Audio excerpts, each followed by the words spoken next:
Hello guys and welcome back to the channel.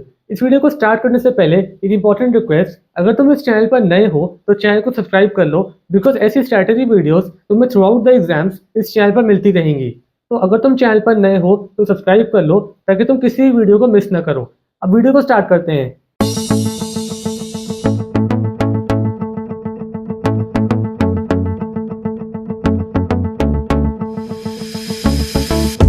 ये geography के syllabus की official PDF है जो सीएससी काउंसिल की वेबसाइट पे अवेलेबल है। इस पीडीएफ का डाउनलोड लिंक तुम्हें इस वीडियो का डिस्क्रिप्शन और पिन कमेंट में मिल जाएगा। तो अगर अभी तक तुम्हें सिलेबस में कोई भी डाउट था तो एक बार इस पीडीएफ को जाकर देख लो ताकि सिलेबस से रिलेटेड कोई भी डाउट तुम्हारा क्लियर हो जाए। बिकॉज ये ऑफिशियल सिलेबस है, तुम्हें बोर्ड्स के लिए इसी सिलेबस को फॉलो करना है। इसका डाउनलोड लिंक तुम्हें इस वीडियो का डिस्क्रिप्शन और पिन कमेंट में मिल जाएगा। अब आगे बढ़ते हैं।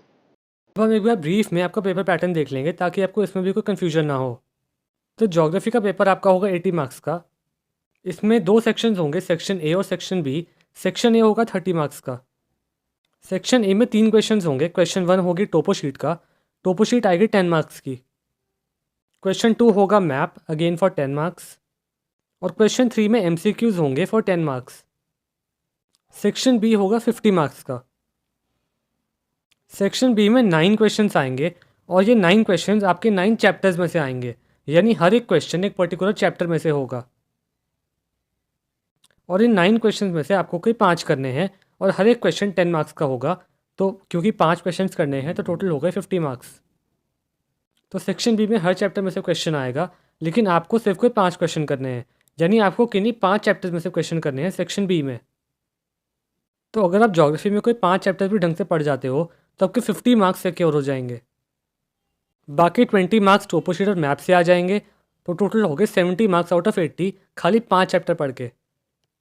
तो ज्योग्राफी में 70 आउट ऑफ 80 आप खाली 5 चैप्टर पढ़ के ला सकते हो। बस बचे हुए 10 मार्क्स के लिए जो कि MCQs में आएंगे, उसके लिए आपको पूरा सिलेबस पता होना ज़रूरी है। लेकिन डिटेल में अगर आपने 5 चैप्टर्स भी पढ़ लिए तो भी आप एक अच्छा स्कोर ला सकते हो। तो आई होप आपको अपना पेपर पैटर्न पूरी तरह से क्लियर होगा। अब ये है ICSE ज्योग्राफी की approximate chapter wise marks weightage, जो हमने इस ईयर के स्पेसिमेन का एनालाइज करके बनाई है। अब एक इम्पॉर्टेंट क्लैरिफिकेशन, ये मार्क्स वेटेज अप्रॉक्सीमेट है, एब्सोलूट नहीं है।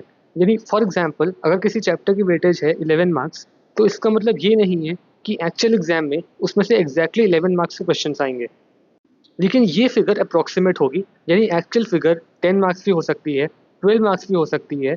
तो ये मार्क्स वेटेज ओवरऑल अप्रॉक्सीमेट है, एब्सोलूट नहीं है। तो इस चीज़ का ध्यान रखना। तुम इससे ये हेल्प ले सकते हो कि तुम्हें किस चैप्टर पर ज़्यादा ध्यान देना है और बाकी तुम चैप्टर्स पे इक्वली ध्यान दे सकते हो।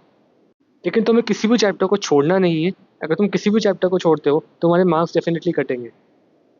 तो ये बस एक हेल्प के लिए है। अब ज्योग्राफी में तुम क्लियरली देख सकते हो कि यहाँ पे एक चैप्टर की वेटेज बाकी चैप्टर से 1 नंबर ज़्यादा है, एग्रीकल्चर। इसकी वेटेज है 12 मार्क्स। बाकी सभी चैप्टर्स की वेटेज बेसिकली इक्वल है, बिकॉज ज्योग्राफी में सारे chapters equal number of marks के ही आते हैं, 10 मार्क्स के। और जो डिफरेंस होता है वो MCQs की वजह से होता है। तो MCQs में स्पेसिमेन पेपर में हर चैप्टर में से एक एक MCQ आया है, लेकिन एग्रीकल्चर चैप्टर में से 2 MCQs आए हैं। तो एक्चुअल एग्जाम में भी ये पॉसिबल है कि तुम्हें एग्रीकल्चर में से ज़्यादा MCQs देखने को मिले, तो ओवरऑल वेटेज एग्रीकल्चर चैप्टर की ज़्यादा हो। इसलिए जब तुम ज्योग्राफी को रिवाइज करोगे तो एग्रीकल्चर चैप्टर को थोड़ा ज़्यादा अच्छे से रिवाइज करना, ज़्यादा डिटेल्स पे फोकस करना, स्पेशली बिकॉज इसमें से ज़्यादा MCQs आ सकते हैं। बाकी ज्योग्राफी में सारे चैप्टर्स की इक्वल वेटेज है, 11 मार्क्स, और तुम्हें स्पेशल ध्यान देना है एग्रीकल्चर चैप्टर पे। तो आई होप इससे तुम्हें हेल्प मिलेगी और तुम ज्योग्राफी में ज़्यादा बेटर स्कोर कर पाओगे। अब बढ़ते हैं अपनी नेक्स्ट चीज़ पे। तो ज्योग्राफी का एग्ज़ाम भी आपका होगा 2 घंटे का। सबसे पहले आप स्टार्ट कर सकते हो MCQs से, जिसमें आप दे सकते हो 10 मिनट। MCQs के बाद बेस्ट होगा कि आप टोपोग्राफी करो, इसमें आप दे सकते हो 15 मिनट। उसके बाद आप सेक्शन बी पे आ सकते हो, जिसमें आप 15 मिनट दे सकते हो पर क्वेश्चन। और क्योंकि आपका 5 क्वेश्चंस करने हैं तो सेक्शन बी ख़त्म हो जाना चाहिए इन 75 मिनट्स। एंड लास्ट में आप मैप कर सकते हो, जिसमें आप 10 मिनट लगा सकते हो।